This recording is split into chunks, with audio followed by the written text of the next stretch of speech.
जैन साहब, मेरा एक सवाल आपसे ये है कि जैसे आप एक हिंदू समाज से हैं, एक जैन समाज से हैं, तो ऐसी क्या वजह है कि आपने अपना घर बेच के, अपना प्लॉट बेच के इमाम हुसैन की बेटी का रोज़ा तामीर किया? ऐसा क्या चमत्कार हुआ था?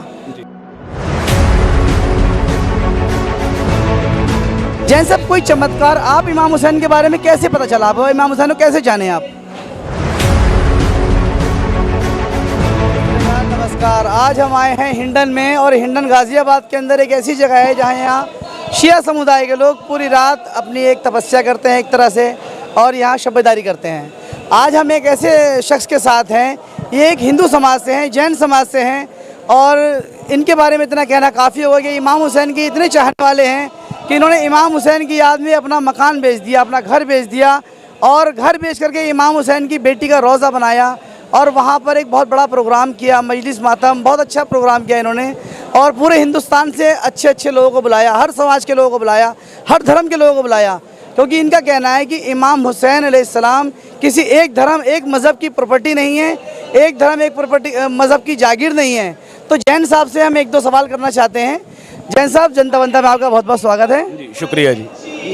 जैन साहब, मेरा एक सवाल आपसे ये है कि जैसे आप एक हिंदू समाज से हैं, एक जैन समाज से हैं, तो ऐसी क्या वजह है कि आपने अपना घर बेच के, अपना प्लॉट बेच के इमाम हुसैन की बेटी का रोज़ा तामीर किया? ऐसा क्या चमत्कार हुआ था? जी, देखिए, पहली बात तो ये कि जो मुल्ला हुसैन को एक बहुत छोटा कह दिया जाता है इस्लाम के बारे में कह के, वो खाली इस्लाम के नहीं है, वो कुल कायनात के हैं। मैंने एक बार पहले भी ये बात कही थी कि वो शायद अगर 18,000 आलम हैं और कहीं भी अगर इंसानियत के कोई देवता हैं तो वो सिर्फ मौला हुसैन है।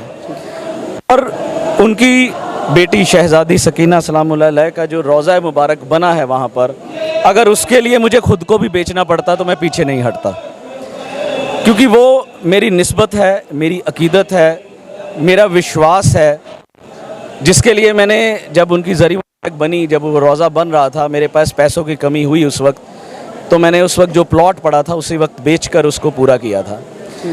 और अगर उनकी इस सब्र की जो देवी हैं वो शहज़ादी, अगर हम उनके उस मंदिर को वहाँ नहीं बनाते तो उनका जो इतना बड़ा मैसेज है वो उस दुनिया तक कैसे पहुँच सकता, जो वहाँ लोग उनको नहीं जान रहे थे। तो इसलिए हम लोगों ने इस काम को अंजाम दिया।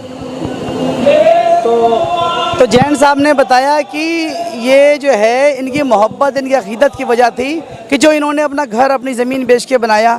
जैन साहब, कोई चमत्कार आप इमाम हुसैन के बारे में कैसे पता चला? आप इमाम हुसैन को कैसे जाने आप? देखिए, मैं एक नास्तिक इंसान हूँ अपने वक्त का, और मौला गाज़ी अब्बास की बशारत के बाद ही मेरी ज़िंदगी में एक बदलाव आया था। अब आने से पहले जो ये बशारत हुई है, उससे पहले मैं गरीब नवाज़ के दरबार पर एक बार गया था, जहाँ से मेरी ज़िंदगी में ये चेंजेस आनी शुरू हुई थी। और मौला गाज़ी अब्बास के बशारत के बाद तो कुछ बदल गया। मैं अपना सब छोड़ छाड़ के सिर्फ मौला की नौकरी में आ गया था। और ये जो एक चमत्कार है, ये ऐसा चमत्कार है मेरी ज़िंदगी में कि कई बार मैं खुद भी सोचने में मजबूर हो जाता हूँ कि उस वक्त हुआ क्या था मेरे साथ।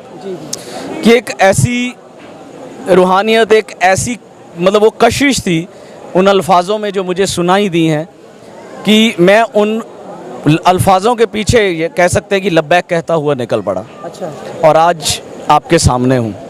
क्या चमत्कार हुआ था? कुछ आपको आवाज़ आई, कुछ सपना आया, क्या चमत्कार था? बेशक आवाज़ थी, चेहरा तो नहीं था मेरे सामने, और उस आवाज़ के जो अल्फाज थे वो मैं आपको बता देता हूँ कि चले आओ मेरी तरफ, चले आओ मेरी तरफ। जी। तो देखिए, ये हमारे साथ जनाब सूफीराज जैन साहब हैं, जिनको मौला ने अपनी तरफ बुलाया कि आओ सूफीराज जैन, मेरी तरफ आओ।